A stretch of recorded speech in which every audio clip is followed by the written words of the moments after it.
como eu disse para vocês, o quadro Conexões me dá assim a honra, a alegria de receber pessoas assim muito especiais.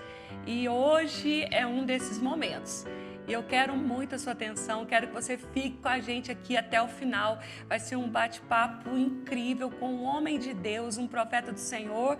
E eu quero assim então pedir para a Paula para dar a introdução que nós vamos receber. É verdade, ele que é Irineu Gruber, é pastor, palestrante, escritor, natural de Ajuricaba, no Rio Grande do Sul, casado há 41 anos com Fátima Gruber, com quem tem 3 filhos e 3 netos, tem 32 anos de ministério, gente, não é para qualquer um não, 32 anos de ministério, atuando como evangelista, pregador da palavra no Brasil e em várias nações. Hoje ele se divide morando em Itajaí, Santa Catarina, e em Orlando, na Flórida, onde ele atua como ministério apostólico, cuidando de pastores por todo o Brasil.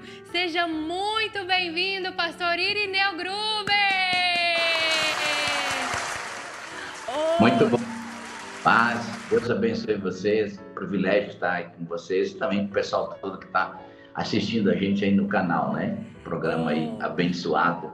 Prazer conhecer pessoalmente algumas pessoas aí, né, que vão estar pela primeira vez nos vendo.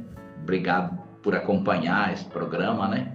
Então, estamos pedindo permissão aí para entrar no lar, no telefone, não sei em qual aparelho que a pessoa está ouvindo, mas fica aqui a nossa gratidão por vocês estarem com a gente. Pastora, é um prazer muito grande estar aqui com vocês.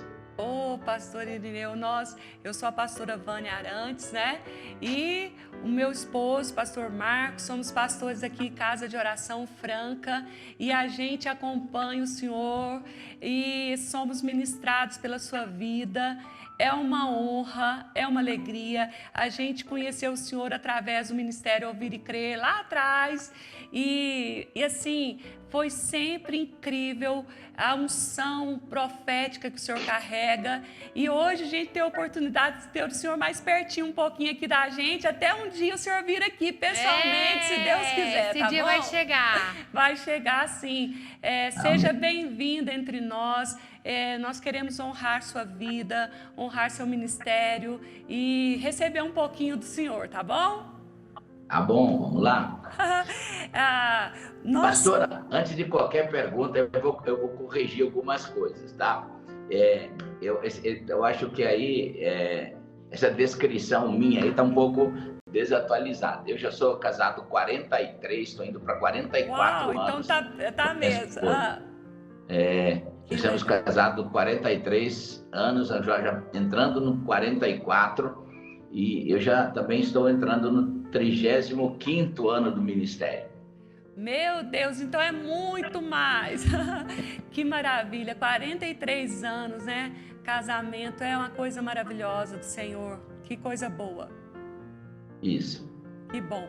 O pastor Irineu, vida no Espírito, as práticas espirituais, o senhor há quanto tempo assim isso se tornou a base ministerial, a revelação para o seu ministério? Pastora, os primeiros 2 anos ou 3 do meu ministério, assim, da minha chamada, eu na verdade não sabia o que estava fazendo, lá pelo ano 87, por aí, quando eu fui, assim, levado ao ministério. 1989, eu considero que foi o ano, assim, um divisor de águas na minha vida, quando eu conheci, hoje que é o meu pastor, meu mentor, pastor David Robertson, 1989. Foi esse o grande divisor, talvez o start.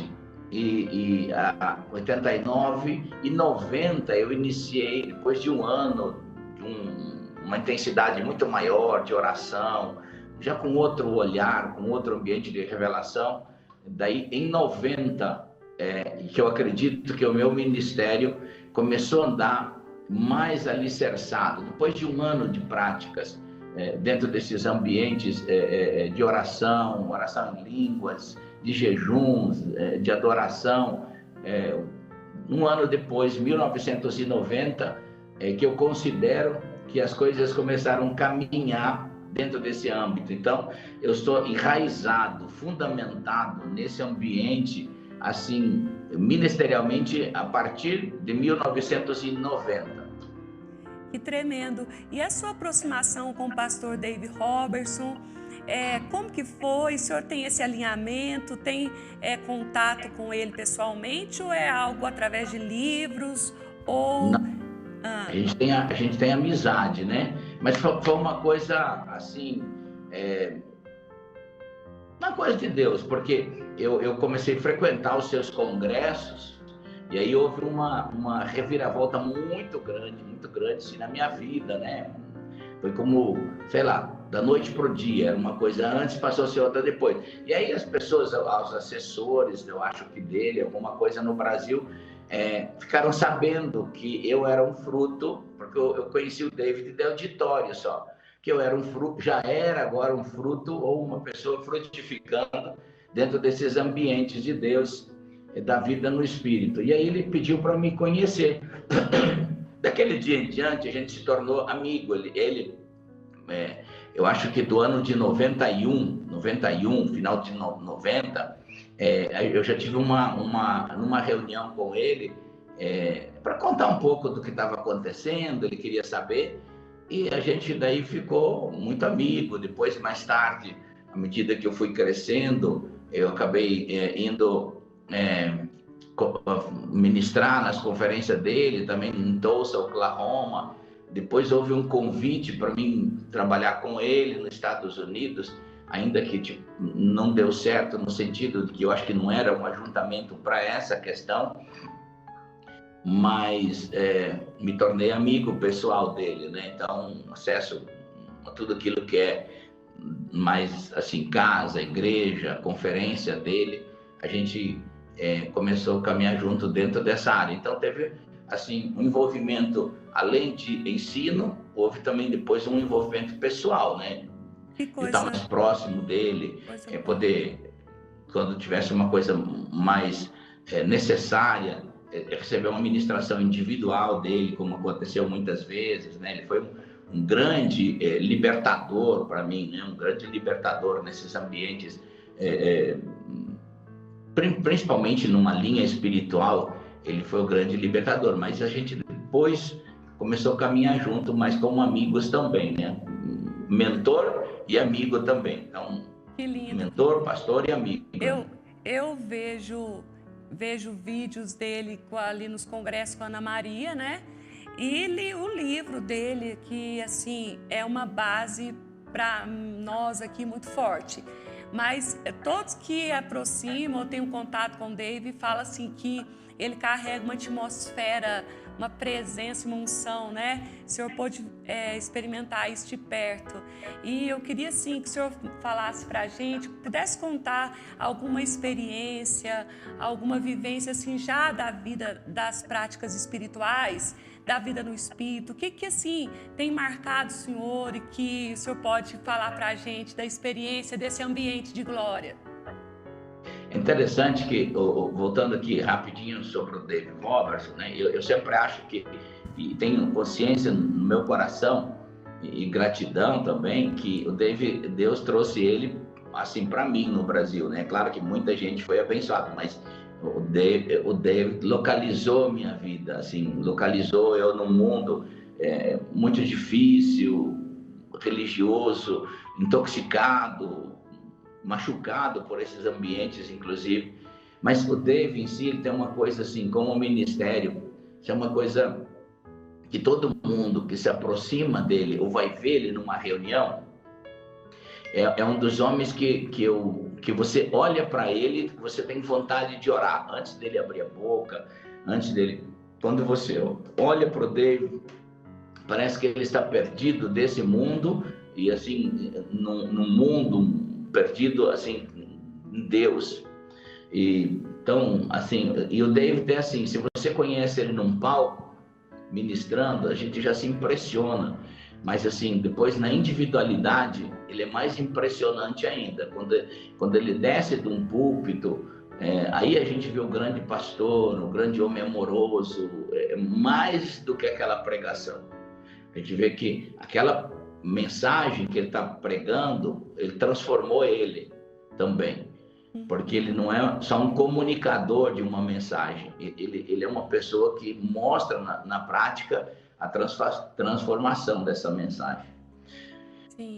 Em relação a mim, pastora, é interessante que eu me converti numa igreja tradicional. Quando fui cheio do Espírito Santo, fui excluído dela.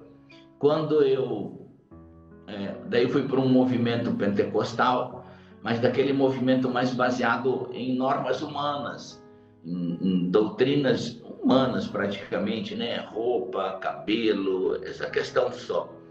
E aquilo foi uma decepção muito grande para mim, porque se falava de uma unção, de um poder, de fogo, e todas esse palavreado tirado dos evangelhos, mas não havia uma força que mudasse as pessoas.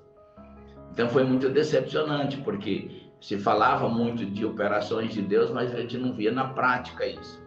Isso me trouxe uma decepção muito profunda, que daí foi exatamente por essa experiência de ilusão, desilusão, né, na área, que eu conheci o Dave, porque num sábado à noite eu disse para minha esposa: puxa, eu preciso achar um lugar onde Deus fala comigo. E senão, quando eu voltar para o caminho da casa, eu vou jogar minha Bíblia fora e eu não vou mais na igreja. Por dentro a gente tem aquela sensação que você não tem como largar Deus, porque mas naquela noite Deus falou comigo de uma forma assim muito especial. E aí eu conheci o Dave. Um mês depois eu fui parar nessa conferência do Dave, porque um irmão que ia aí na conferência não foi e falou para mim: pastor, tem uma pessoa que vai falar do Espírito Santo e tal. E eu acabei indo nessa conferência. Depois de um ano de prática de oração em línguas, assim, e eu comecei assim com uma coisa bem violenta mesmo, baseado muito talvez na experiência do Dave e tal, e eu comecei a gastar de 2 a 10 horas por dia em oração, meditação na palavra, dentro desse princípio. Mas a princípio, não por causa do ministério, a princípio mais por causa de mim, porque eu não conseguia viver aquelas mensagens que se falava que se poderia viver dentro desse ambiente e tal. E aí, eu passei um ano orando de 2 a 10 horas por dia, uma vida intensa de jejuns. Eu não sei quantas vezes eu li o Novo Testamento, mas isso bem mais de 40 vezes num ano. E aí, li toda a Bíblia várias vezes, né? Mas me envolvi muito com o Novo Testamento. Um ano depois, aproximadamente um ano depois, eu tive uma experiência. Uma semana, eu adormeci orando em língua, como era meu costume, e quando eu acordei pela manhã, eu olhei para o teto, meus sentidos físicos despertaram, e eu olhei no meu quarto, ele não tinha mais ambiente assim, eu não conseguia enxergar paredes. Eu enxergava só, assim, como se fosse uma névoa azul. E aí, eu lembro que eu acordei tremendo, assim, com uma presença indizível. A gente não tinha como achar palavras humanas para entender assim, a presença de Deus naquele lugar. Mas aí, voltando na história do passado, naquele dia eu compreendi muitas coisas. Porque quando eu tinha por volta de 5 a 6 anos de idade, eu tive um sonho. Eu tive um sonho com um homem à noite, também é indizível, esse homem. Ele me pegava e me colocava diante de púlpitos, diante de auditórios, gente que eu nunca tinha visto, de raças que eu nunca tinha visto. E esse homem, às vezes eu falava assim, mas eu tenho medo. Ele falou: não, você não vai falar de você, você vai falar de mim. E esse homem, quando ele me falava isso, parece que o coração dele se acoplava. Eu não falava de mim, parece que eu tinha uma consciência desse homem, assim. E aí isso me animava muito. Aquilo me marcou tanto que nos próximos dias, mesmo como um menino, eu queria dormir cedo para ter de novo aquele sonho. Mas por vários dias eu tive aquele sonho e viajei naquele sonho, em muitos lugares, ministrando para muita gente, mas falando daquele homem. Agora, depois, aos 14 anos, eu fui estudar num colégio interno, e é onde eu conheci os vícios, os pecados, e eu me afastei do meu pai, da minha mãe, da minha casa, e acabei nunca mais voltando para casa do meu pai. Desenvolvi uma vida pecaminosa, uma vida, enfim. Mas quando eu voltei e me converti, eu voltei para o Senhor, aos 25 anos de idade, e eu comecei com o Dave Robertson, depois, um ano depois, de 2 anos, perdão, com ele. Aí, nessa noite, nesse dia, perdão, que eu tive essa visão, que eu acordei e meus sentidos físicos não conseguiam ver o teto do meu quarto, as paredes, é tudo uma névoa azul. Eu não enxerguei a figura desse homem que eu vi quando eu tinha 6 anos.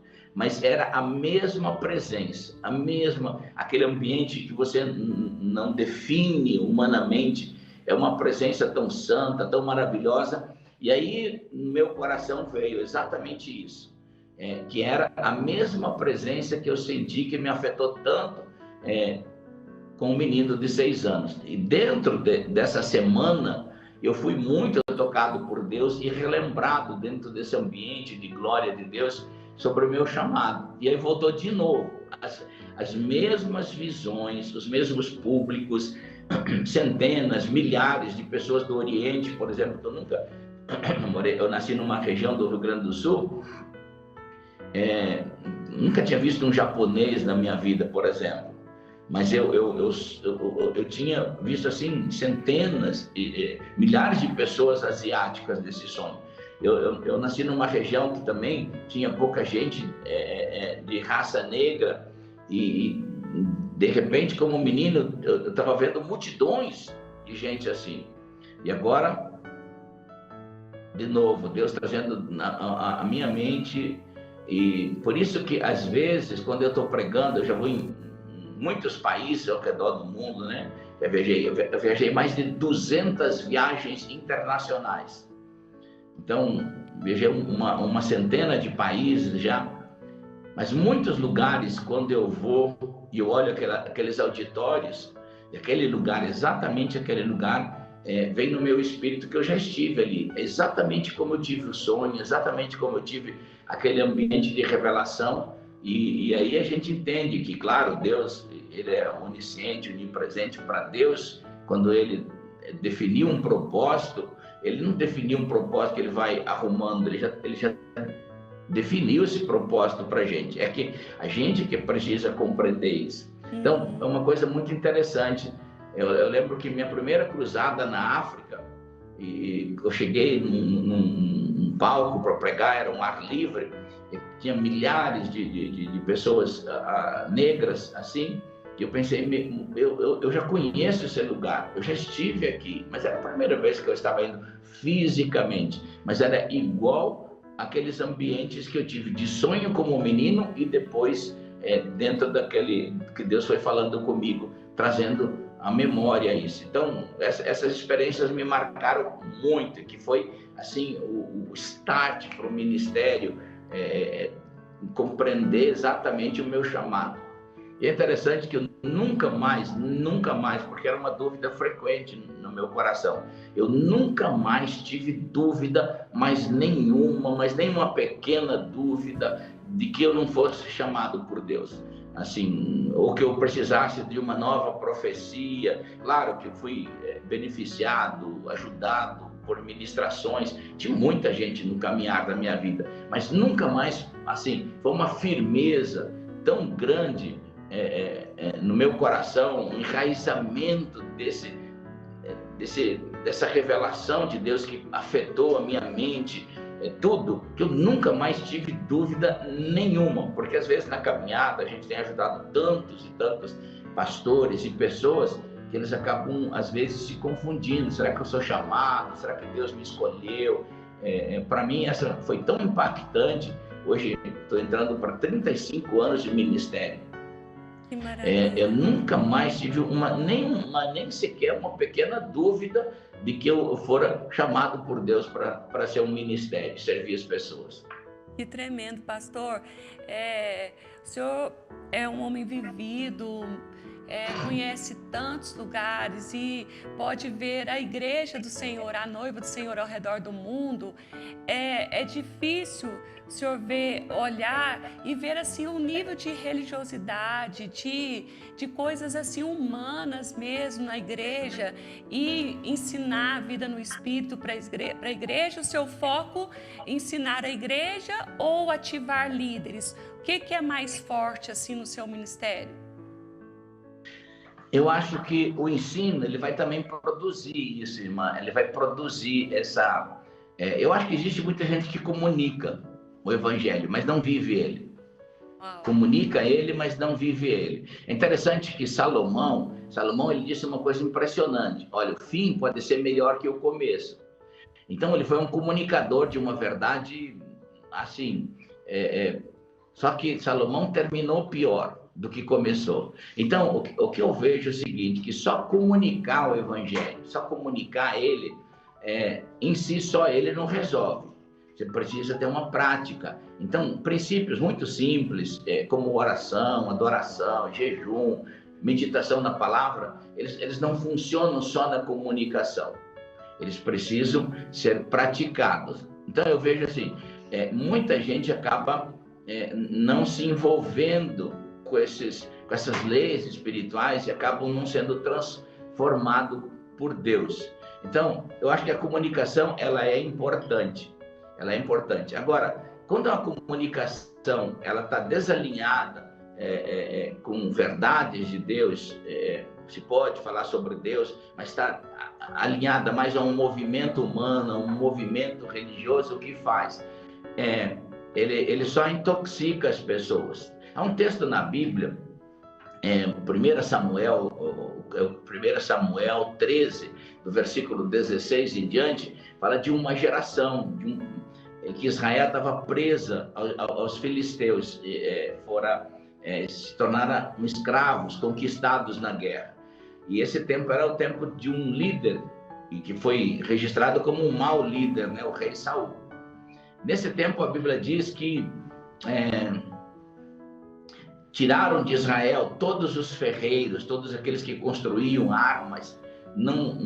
Quando o Israel precisava afiar suas ferramentas para o trabalho, as enxadas, as foices, enfim, eles tinham que ir até os filisteus para afiar suas ferramentas. E não se podia construir mais nenhuma arma de guerra.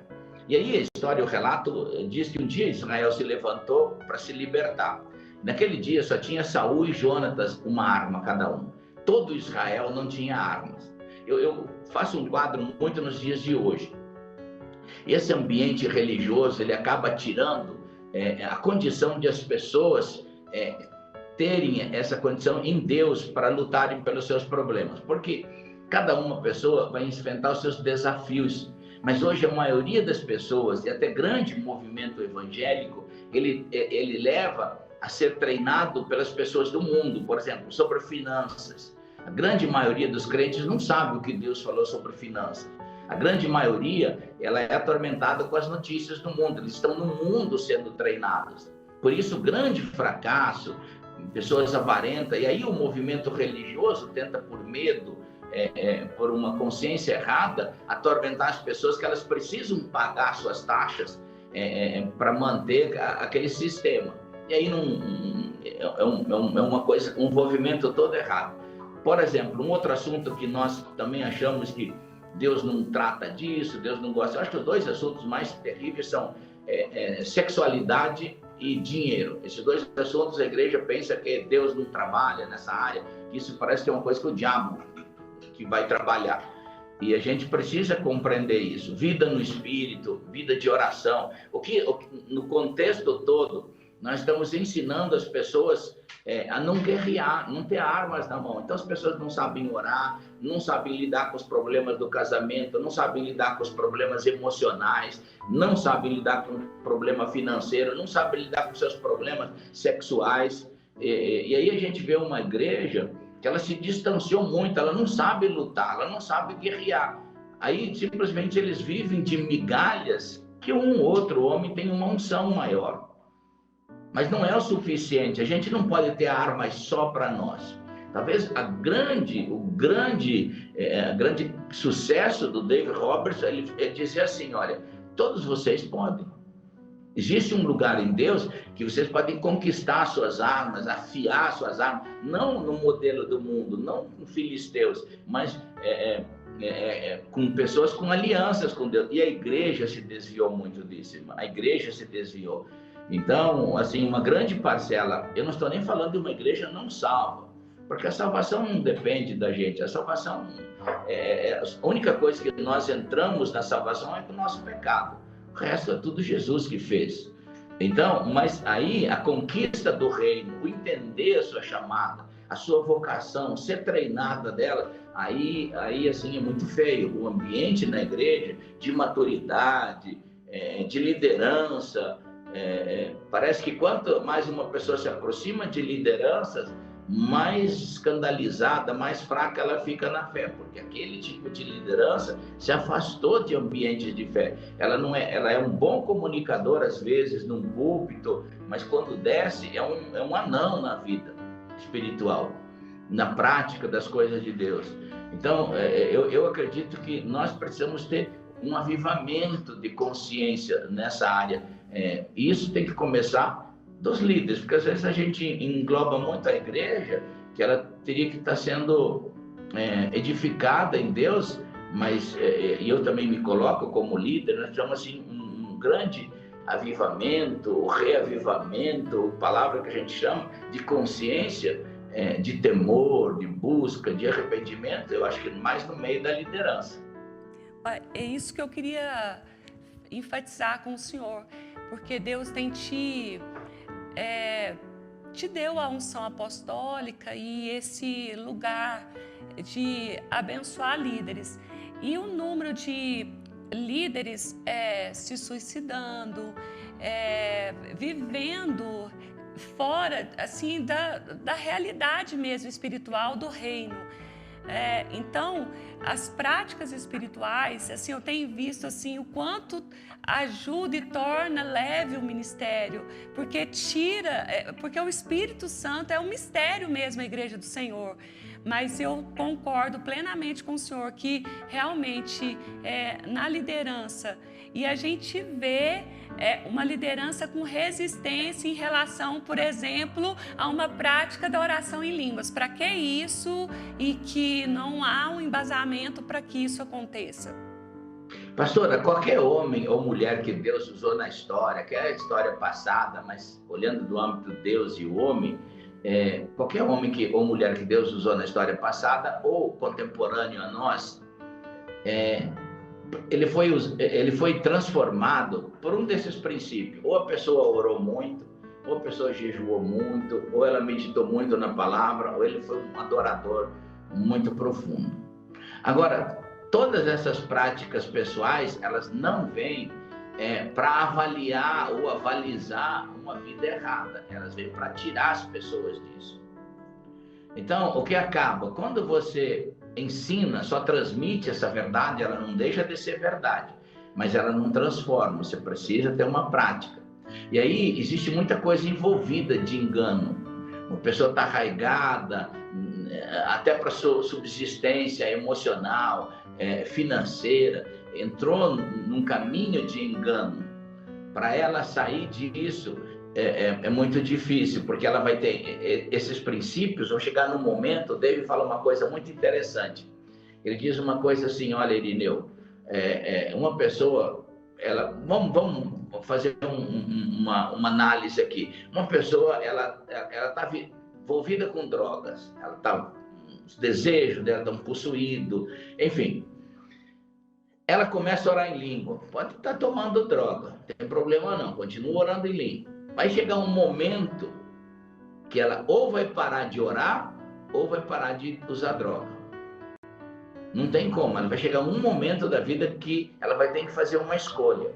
E aí, muitos desses líderes acabam escolhendo não caminhar, começam, mas vai chegar um momento que o Espírito Santo vai falando, vai se revelando, vai mexendo, para ter uma consciência que aquilo que eles estão fazendo não é uma vontade de Deus.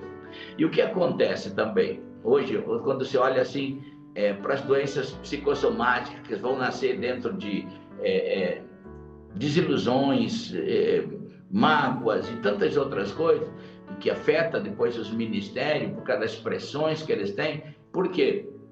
Porque quando você não está fazendo a vontade de Deus, fica muito difícil carregar o problema de uma igreja, carregar um problema, às vezes, de engano, de mentira, que a pessoa precisa carregar tudo aquilo.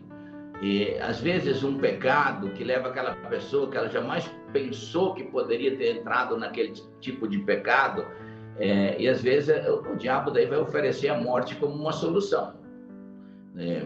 Enquanto Deus está do outro lado oferecendo, né, um ambiente para ela sair daquilo.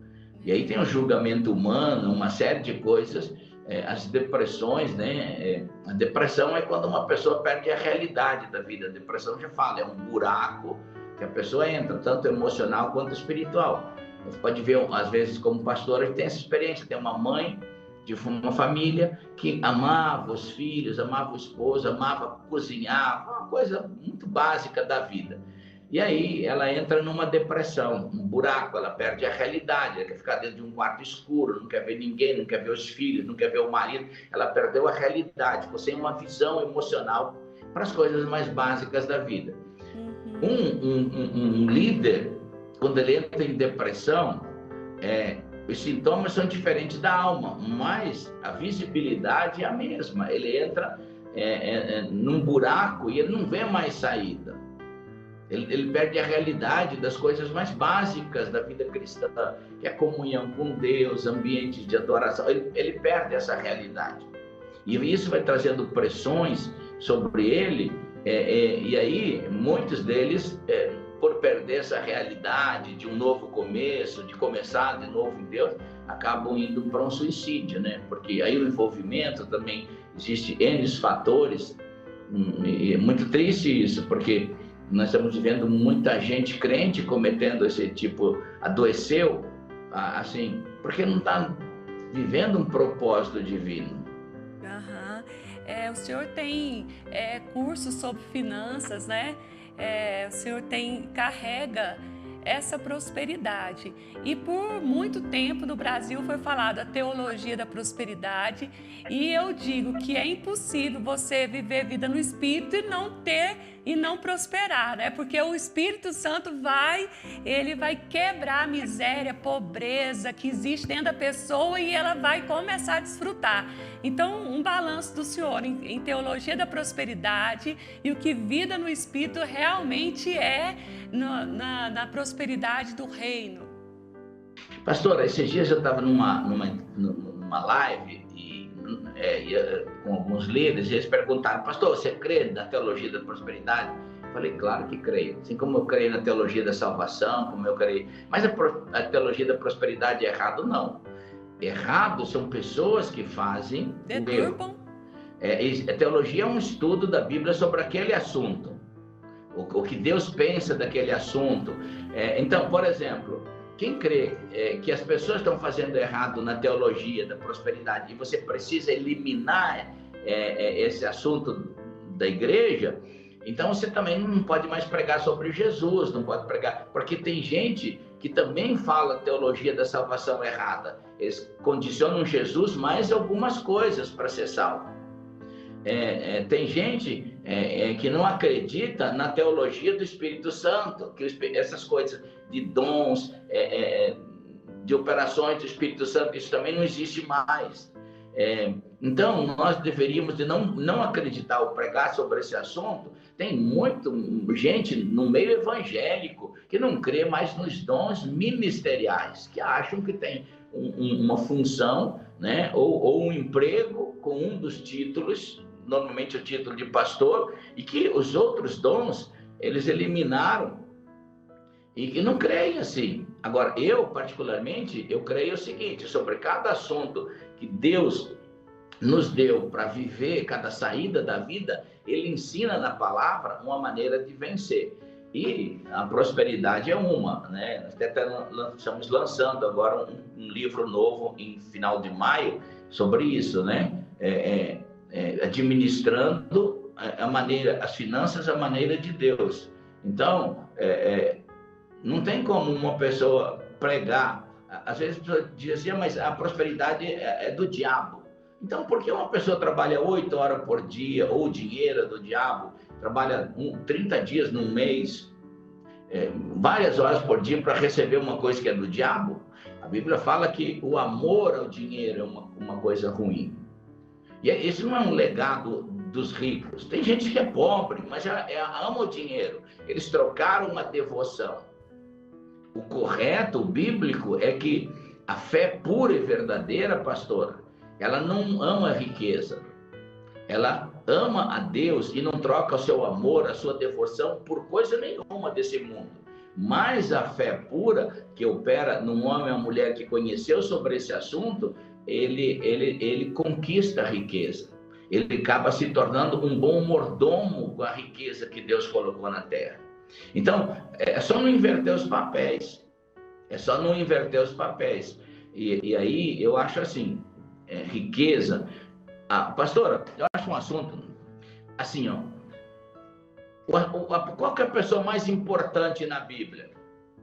Teologicamente estudando, é Jesus. No Antigo Testamento, ele é oferecido em figuras,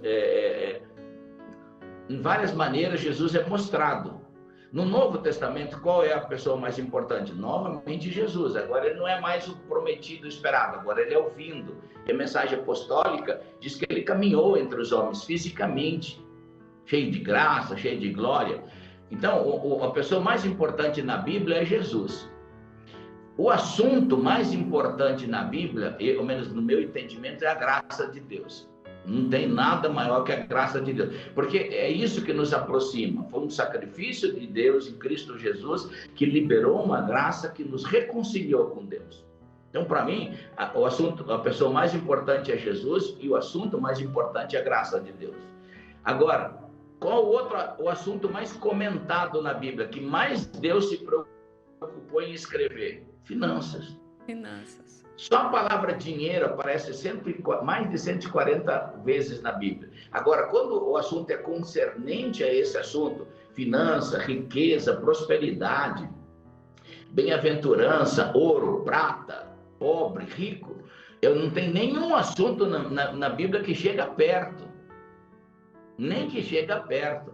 Então, o que Deus está dizendo é o seguinte, o importante é Ele, é Deus. Depois, uma maneira que te liga a Deus, a graça de Deus. E depois, como você não vive errado na terra para trocar o amor ao dinheiro por Deus. Porque é a única coisa que Jesus disse que pode acontecer. Uma pessoa amar as riquezas, e Jesus disse que é o único poder que tem na terra, que tem poder de mentalidade, de domínio, de senhorio, é o dinheiro. Por isso que ele disse que não dá para servir os dois. É incrível. Por isso que a gente tem que tomar cuidado para não inverter, né, e não perder a visão.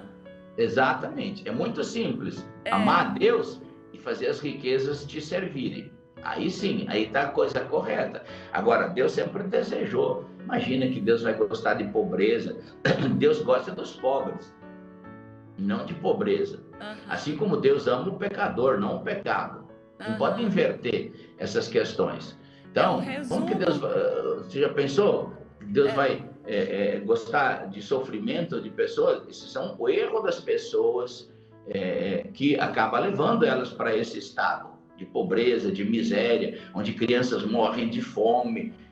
Mas não é a vontade de Deus. Por isso que Deus ensina tanto sobre isso. Para a gente aprender a viver dentro do ensino do Senhor. Nós sempre temos, cada 60 dias, o lançamento desse curso, pastora, sobre finanças. Que coisa boa. Para mim é o resumo, né?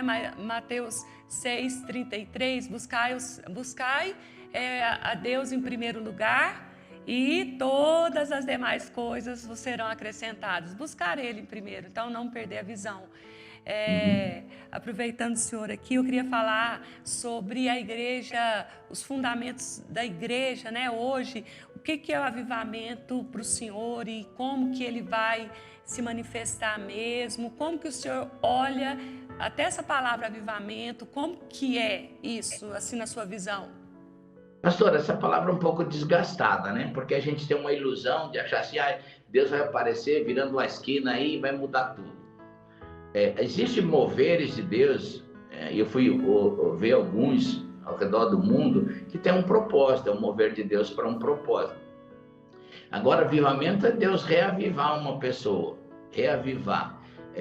Não é uma atmosfera externa que vai trabalhar só no externo das pessoas. Agora, avivamento ela começa com comunhão, relacionamento. Então, uma pessoa, ela pode viver num mundo de incredulidade que os outros vivem, e ela viver num avivamento por causa da sua comunhão com Deus. Uma pessoa pode viver, assim, em ambientes totalmente incrédulos, religiosos, mas se ela desenvolver uma comunhão com Deus, ela sempre vai ser uma pessoa de fé, de milagres. Agora, é triste quando a gente olha, por exemplo, hoje as pessoas elas não desenvolveram esse ambiente de comunhão com Deus. Elas não têm esse assim como um privilégio. Então, fazem fuga para ambientes politizados, para ambientes carnais. A maioria dos crentes, se falar assim, o nível de comunhão, de oração, é menos de 1 minuto de um crente por dia, menos de 1 minuto. Então, é muito pouco. As pessoas passam 2, 3 horas na frente de uma televisão, não leem um livro, não são ministradas. Então, não adianta a gente pensar, Deus vai trazer Deus pode trazer um mover de Deus para uma geração, para um lugar, e que as pessoas sejam tocadas. Mas um dia que houve aquele toque de Deus, elas precisam desenvolver comunhão com o Senhor, comunhão com Deus. E nós pensamos que, não, um homem vai ser usado por Deus, mulher, para resolver o problema de todo mundo. Na história, não tem isso. Eu acho que, assim, igreja é um corpo. E é bem o que o profeta Abacuque diz, né? Aviva, Senhor, a tua obra, começando aqui, começando em mim. Não é? E aí, a gente voltando lá para as práticas espirituais, para a oração em línguas, a oração edifica em línguas, a oração pessoal edifica a fé. Edifica a fé. E uma das coisas que nós precisamos é da fé, não é? Eu falo que a fé é um portal, você atravessa para onde está tudo feito e pronto, e a gente tem que crescer nessa fé. É interessante que as pessoas às vezes pensam que a fé é um sentimento, é um pensamento, é uma imaginação, mesmo os cristãos evangélicos. Mas a Bíblia diz que a vida espiritual é maior que a emocional, ainda que nós estamos ligados, nascidos de novo num ambiente espiritual, temos uma alma, possuímos uma alma e habitamos nesse corpo. Mas a fé, ela sobrepuja o emocional, ela sobrepuja a razão, ela não é uma fé de imaginação. Efésios 2, 8, 9, né, diz assim, pela graça sois salvos através da fé. Isso não vem de vós, é um dom de Deus, para que ninguém se glorie e tal. Então, a fé que Deus nos deu, nos liga às promessas de Deus. A nossa mente, ela nos afasta de Deus. A nossa mente, o que nós imaginamos, o que nós pensamos, nos moldamos mais fácil com o mundo do que com Deus. Por isso que a gente precisa ter uma renovação da mente por uma vida de fé. Quando a gente começa a orar em língua, a primeira coisa que você desclassifica é a sua conduta emocional, no sentido que ela não te liga a Deus. Você vai se ligar espiritualmente, numa linguagem superior que a mente não entende, mas ela vai condicionando, vai renovando, tirando o molde do mundo, da alma, para... Eu sempre digo que a alma ela não se converte, pastor, ela precisa só ser moldada, renovada. O que converteu foi o espírito, e o espírito ele não anda do que vê, do que sente. O espírito anda pela convicção de ter nascido, de ser o lugar onde Deus habita, que nos enraizou na eternidade com Deus. Então a gente precisa agora treinar nossa alma. A prática de oração em língua, e é uma coisa assim que todo crente pode fazer. O que estudou, quem não estudou, quem se formou, quem não se formou. É uma condição que Deus dá no novo nascimento. Até o novo nascimento, as pessoas podem se classificar assim: eu nasci numa família pobre, sem oportunidade, mas o dia que ela nasceu de novo, Deus deu a ela a condição de ela se igualar como qualquer vencedor em qualquer assunto. Porque a Bíblia diz que daí em Cristo ela é mais do que vencedora. Então Deus dá essa ferramenta, a linguagem no Espírito, assim, é uma ferramenta extraordinária para trazer a gente de volta num ambiente de fé. Isso aí, sem sombra. Eu tenho um livro que eu escrevi, pastor, está até aqui. Ó. Esse livro aqui eu falo sobre oração em línguas. Eu falo bastante da minha experiência e como é importante a pessoa orar em língua, né? Onde que encontra esse livro do senhor aí? Orando em língua. No seu site? Muitas vezes no meu período de oração, eu oro em línguas. Então, para mim, eu não posso dizer assim que Deus, dentro desses princípios maiores como oração, jejum, adoração, meditação na palavra, um se sobressai. E eles não lutam um contra o outro. Qualquer prática de um desses, ele vai te levar na presença de Deus para haver transformação. Mas para mim, a chave foi a oração em língua. A chave maior, que eu saí lá da reunião do Dave Roberts, eu lembro uma coisa, pastor, nunca vou esquecer. Ele disse: olha, eu gostei muito da reunião dele e tal. Ele disse para mim, ele disse lá na reunião, né? Olha, gente, essa reunião, por mais boa que for, mais explanada que foi essa palavra, ela não terá valor nenhum se vocês não chegarem e começarem a praticar isso. Então, a oração em língua é um instrumento maravilhoso que Deus nos deu, que a gente pode crescer. E aí qualquer pessoa pode, qualquer pessoa que está assistindo esse programa, está assistindo essa live aqui, qualquer um que queira crescer, se encaixar, viver um ambiente de fé, a oração em língua é uma chave para isso. É verdade. O seu livro a gente encontra onde? É no site?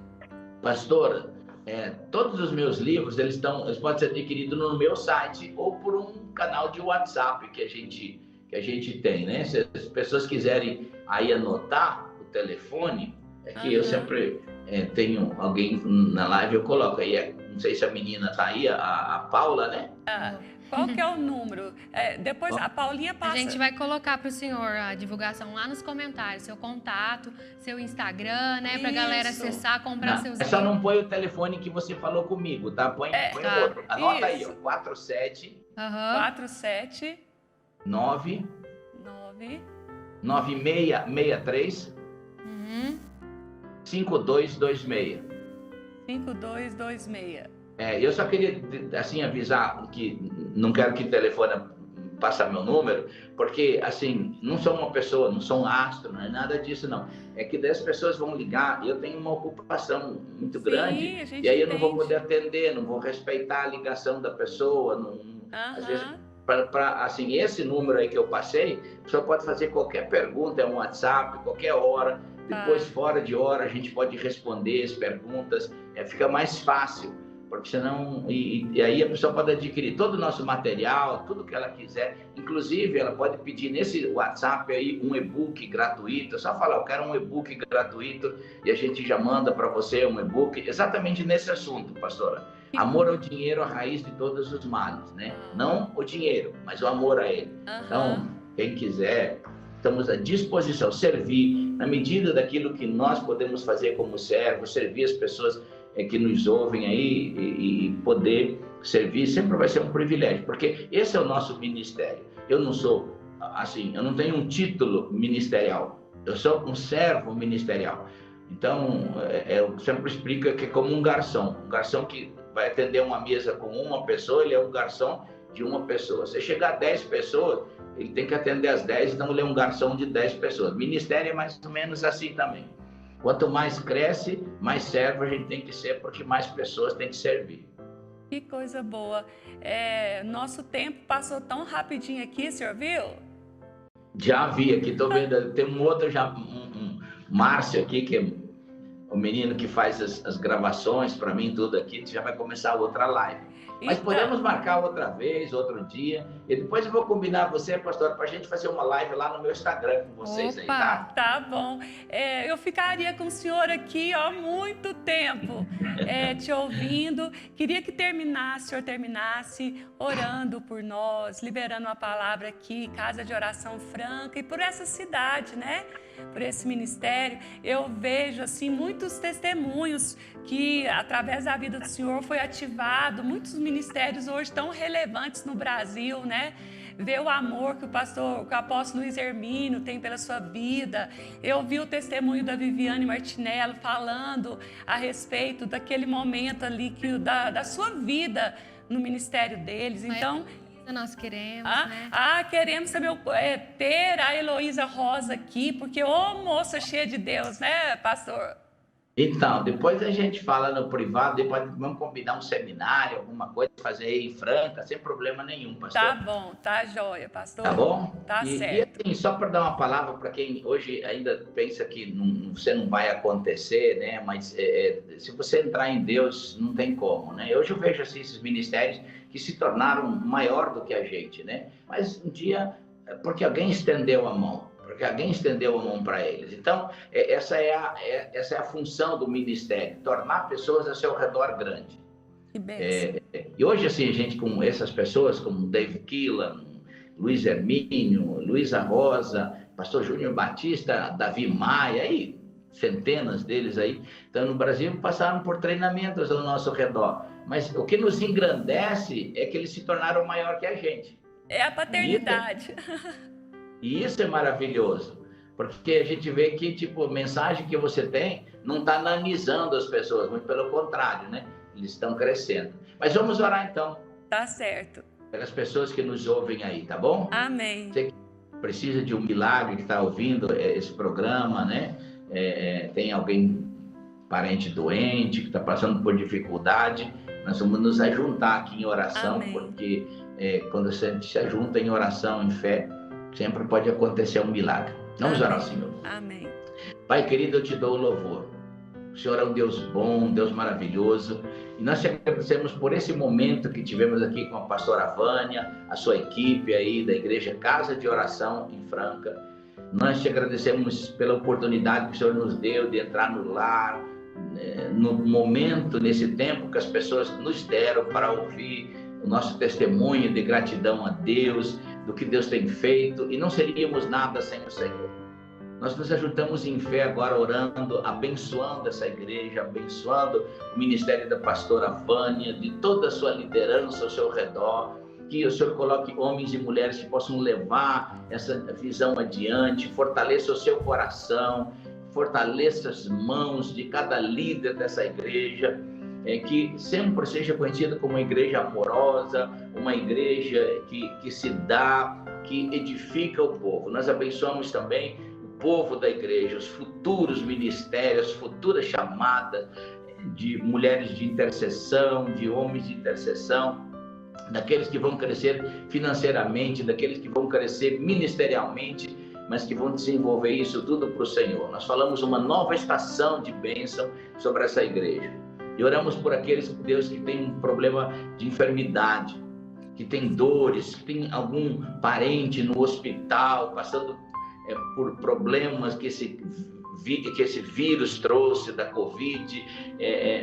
No nome de Jesus, nós falamos, receba a cura agora, receba a cura. Nos ajuntamos em oração com cada nome que as pessoas estão colocando agora dentro do seu coração, na sua família, pessoas que precisam passar por cirurgia, pessoas que têm problemas, que estão enrolados dentro das finanças. Nós falamos que o Senhor traga um socorro, traga um entendimento. Nós abençoamos cada uma dessas pessoas. E eu quero, Deus, dar uma palavra de bênção sobre cada pessoa que nos ouve, que na sua mesa não falte o pão, que não falte o pão de cada dia. E também falamos que por todas essas pessoas e famílias que estão representadas por alguém nesse programa, que não falte salvação sobre suas casas, por tantas quantas forem as gerações que venham. Nunca falte mais avivamento, salvação, ambiente de revelação sobre essas pessoas. Nós as abençoamos no nome bendito de Jesus. Amém e amém. Amém, amém. Obrigada, pastor. Muito, muito. Gratidão imensa pela sua vida. E a gente espera o senhor de novo por aqui, viu? Tá bom. Vocês têm meu telefone, vamos conversando. Depois a gente marca alguma coisa para estar aí presencialmente com esse povo maravilhoso que estão aí na igreja, né? Na cidade. Com Beijão certeza. no coração para cada pessoa que assistiu, que está assistindo esse programa, ter permitido a gente entrar aí, né? Falar alguma coisa. Deus abençoe vocês. Pastora, Deus abençoe seu ministério, sua casa. Amém. E a Paula, né? Que foi nosso primeiro contato. Deus te abençoe aí, Paula. pastor, Bom tempo de Deus para sua vida. Um beijão no coração para todos aí. Valeu, obrigado, pastor. pastor.